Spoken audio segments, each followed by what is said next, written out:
Bonjour à tous et à toutes. Par respect pour tous ceux qui ont fait de la route, je vais commencer cette séance. Je voudrais vous remercier tous et toutes d'être présents. Je veux vous redire que si nous avons pris un peu de retard volontaire, c'est parce que Paola Berg nous rejoint dans quelques instants. Elle a raté son premier train, mais elle est théoriquement en route entre la gare et cet hémicycle, lieu du débat démocratique en Bretagne et lieu de débat sur des sujets ô combien importants et aujourd'hui sur le sujet de l'égalité femmes-hommes. Ravi de vous retrouver. Quand je dis vous retrouver, c'est que cela fait bien longtemps que nous ne nous sommes pas vus. Je crois même que c'est la première fois d'ailleurs qu'un président de région vient parler devant le conseil formel sous cette forme complète. Et avec Pierre Pouliquin, vice-président, qui est à mes côtés, nous tenions à faire en sorte que cette nouvelle séquence d'après-Covid soit une séquence forte pour redonner une impulsion sur ce sujet qui est ô combien important, ce sujet de l'égalité femmes-hommes, et qui est travaillé au sein du Conseil régional de Bretagne depuis près de 20 ans, puisque c'est en 2004 que la première mission sur ce sujet égalité femmes-hommes a été lancée. Et elle est sortie, mais je vais quand même remercier Frédéric Mondemer, qui, à nos côtés, de vice-président en vice-président, travaille sur ce sujet dans les services avec l'ensemble des équipes qui se passionnent très légitimement pour ce sujet. Je tiens à vous remercier tous et toutes d'être présents.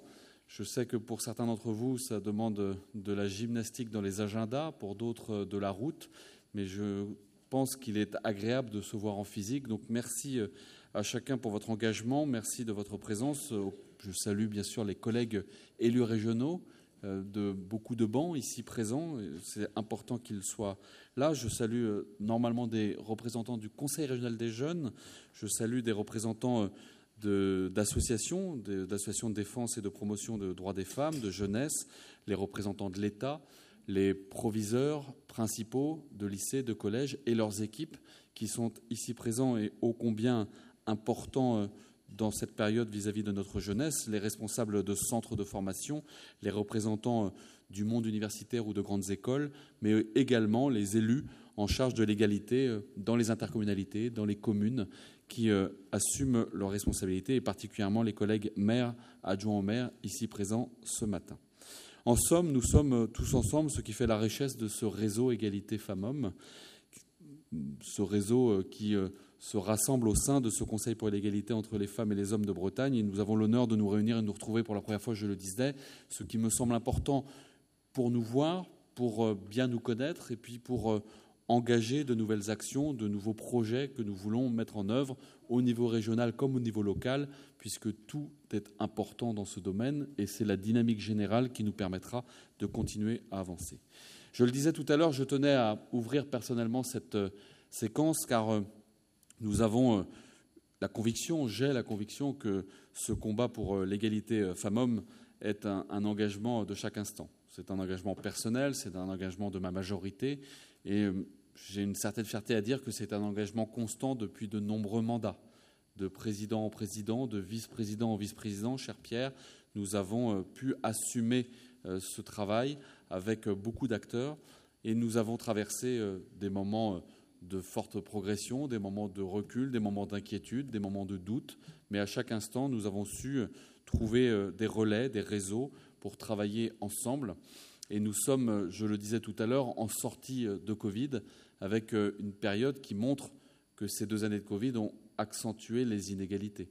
Ces périodes de Covid ont aggravé des inégalités entre les femmes et les hommes, notamment pendant les confinements successifs, et nous avons besoin là de remettre en route la machine globale, non pas que les actions individuelles ou les actions collectives se soient arrêtées, mais de recréer cette dynamique qui, je pense, permet à la Bretagne d'avancer dans la dynamique nécessaire pour, encore une fois, tendre vers cette égalité femmes-hommes ô combien indispensable à notre société.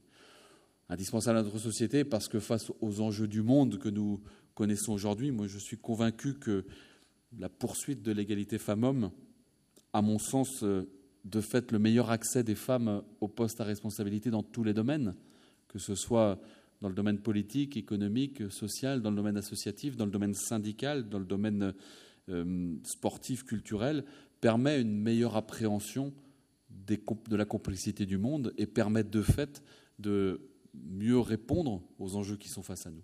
Donc c'est un combat en soi, l'égalité femmes-hommes, mais c'est un combat pour l'ensemble des autres combats. C'est en quelque sorte l'une des premières étapes à laquelle il faut s'astreindre à atteindre, de manière à pouvoir travailler sur l'ensemble des autres sujets qui sont bien entendu importants, mais qui ne peuvent pas être mis au même niveau que ce sujet de l'égalité femmes-hommes. Rappelons-nous aussi les réussites que nous avons pu mettre en œuvre, mais rappelons-nous aussi à chaque instant que ces avancées ne sont jamais des acquis. Ce ne sont jamais des acquis où qu'on soit dans le monde. Bien entendu, je n'ai pas besoin devant cette Assemblée de vous redire ce qui se passe en Afghanistan depuis le retour des talibans. Je n'ai pas besoin dans cet hémicycle de parler de l'Iran. Et vous avez, comme moi, vu ces images poignantes de ces femmes courageuses, de ces hommes aussi qui s'expriment dans la rue, qui réagissent à une colère sourde face à ce drame, cette injustice, cet assassinat qui a été mis en œuvre il y a quelques jours au titre du non-respect de règles obscurantes qui sont une forme d'obscurantisme. Et nous avons, avec ce meurtre de Mahsa Amini, réveillé des colères saines qui doivent générer tout autant de peur dans les ventres de celles qui sortent dans la rue en ce moment. Je ne vais pas non plus ici parler longuement du recul du droit à l'avortement aux États-Unis et du combat, là aussi, des femmes, des hommes là-bas pour faire en sorte que ce droit fondamental puisse perdurer dans un maximum d'États, en espérant ensuite que la loi fédérale rebouge et permette d'assurer le maintien de ce droit qui semblait, excusez-moi pour le terme, qui semblait acquis pour toujours et qui recule, nous montrant encore une fois que nous avons à travailler à chaque instant. Et il n'y a pas qu'à l'autre bout du monde que les choses doivent être regardées. Il y a aussi l'Union européenne, il y a aussi la France, il y a aussi la Bretagne. Aussi la Bretagne où nous avons vu, et je l'ai dit, que les chiffres nous montrent que la situation s'est aggravée au cours des 2 dernières années. Nous sommes alertés par la situation des étudiants, des étudiantes, des situations des femmes en situation de monoparentalité, la situation de beaucoup de femmes qui sont en difficulté pour cumuler travail et garde d'enfants. J'y reviendrai tout à l'heure. Le sujet de la visibilité des femmes en politique, le sujet de la représentation des femmes dans le monde culturel. Sur tous ces sujets-là, il y a des situations qui sont par moments en situation de stagnation, par moments en situation de recul, y compris d'ailleurs au regard du nombre de femmes dans l'hémicycle au niveau de l'Assemblée nationale. Et plus de 20 ans après les lois Jospin, plus de 10 ans après les lois Hollande sur le scrutin binominal paritaire, on voit qu'il y a encore des combats à mener pour celles et ceux qui sont censés représenter le peuple, censés représenter la nation et qui ne sont pas encore dans des situations d'égalité paritaire partout. Et puis, de fait, en découlent, je le disais, des évolutions qui ne sont pas à la hauteur de nos ambitions dans le reste de la société. Nous devons donc, nous, tous ensemble, élus, associations, représentants du monde du travail, représentants des citoyens, des citoyennes, redoubler d'efforts, redoubler d'acharnement pour travailler sans relâche sur ce sujet.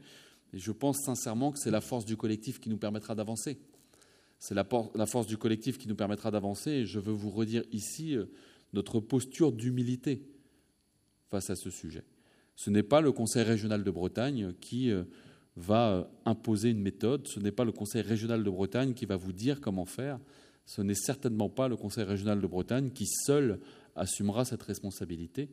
Mais c'est bien le Conseil régional de Bretagne qui a l'ambition de créer la dynamique, de créer un mouvement, de créer une synergie des forces et une orientation des forces pour que toutes vos actions sur le terrain, toutes vos actions dans vos associations, dans vos collectivités, dans vos structures publiques ou privées, soient orientées dans le même sens pour se donner de la force collective et puis de nous rassembler pour nous faire du bien, nous raconter ce qui fonctionne, nous raconter ce qui ne fonctionne pas, nous exprimer les projets qui méritent un coup de pouce supplémentaire.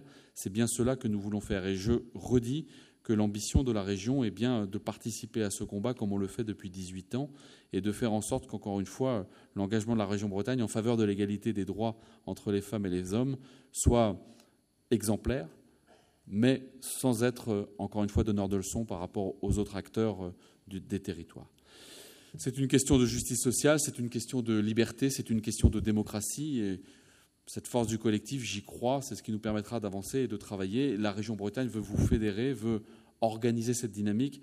Nous y reviendrons et un certain nombre d'actions pourront être mis en œuvre encore dans les années qui viennent pour passer de cette égalité de droit à cette égalité de fait.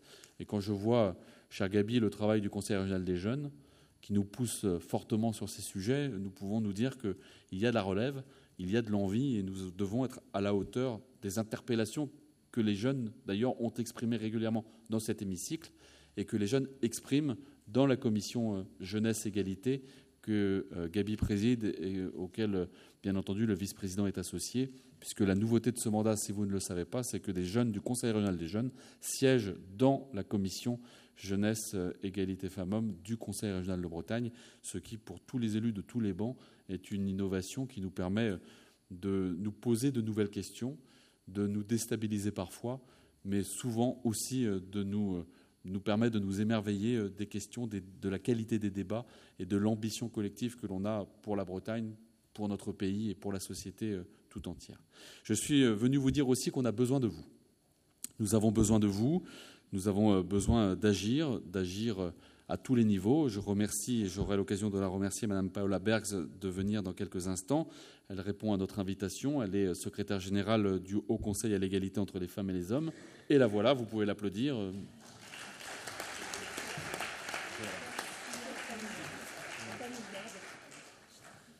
Vous voyez que le timing est super bien organisé. Et Madame Paola Bergs va pouvoir dans un instant prendre la parole pour vous préciser ce que fait le Haut Conseil à l'égalité, qui a été installé il y a moins d'une dizaine d'années et qui doit quelque part, là aussi, entrer en résonance avec notre action. Parce que l'action au niveau national, l'action au niveau régional, l'action au niveau local, l'engagement des députés européens, tout cela doit vibrer ensemble à l'unisson et orienter les forces, comme je le disais il y a un instant. Je vous remercie, Madame Paola Bergs, d'être présente et je vais vous passer la parole dans un instant après un discours qui est déjà trop long. Je remercie enfin toutes celles et ceux qui prendront la parole ensuite. Nous avons beaucoup de temps ce matin pour travailler, pour débattre, et puis cette plénière sera l'opportunité de croiser nos regards pour préparer le travail des prochains mois, des prochaines années. Et puis nous avons, nous aussi, Région Bretagne, à prendre nos responsabilités dans nos propres politiques. Nos propres politiques parce que d'abord nous sommes un employeur. La région Bretagne est un employeur qui a la particularité d'avoir beaucoup plus de femmes que d'hommes dans ses effectifs, notamment, et c'est une réalité crue, parce que nous gérons l'entretien et le ménage dans les lycées et que l'essentiel des postes dans nos lycées est pourvu, assumé par des femmes. Nous avons à travailler avec cette communauté d'hommes et de femmes pour, là aussi, mettre en pratique concrètement en tant qu'employeur les prises de parole que je peux avoir en tant qu'homme politique sur des tribunes ou dans des médias.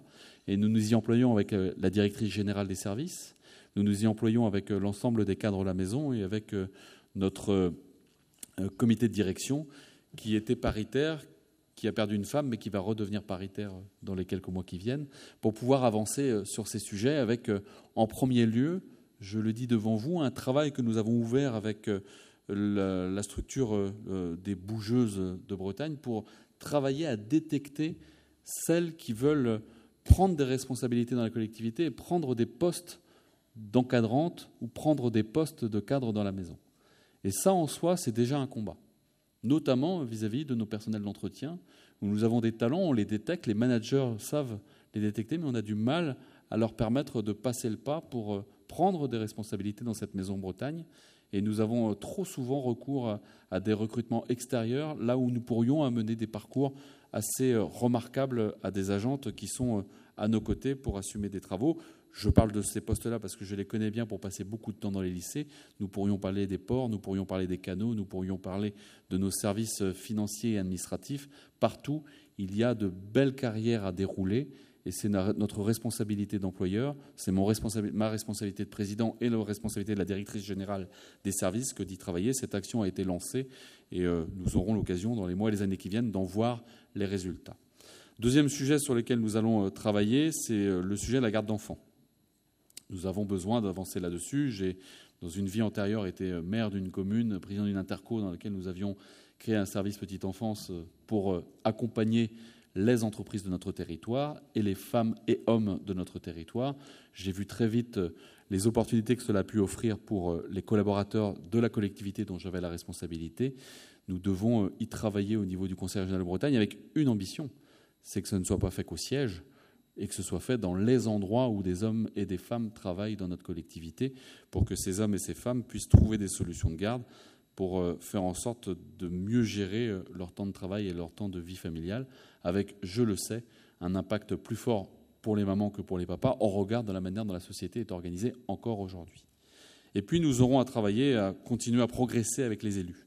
Comme on l'a fait sur le sujet du climat, où nous avons envoyé les élus qui le souhaitaient en formation sur le sujet du climat pour casser quelques facilités, quelques représentations, quelques rapidité de réflexion.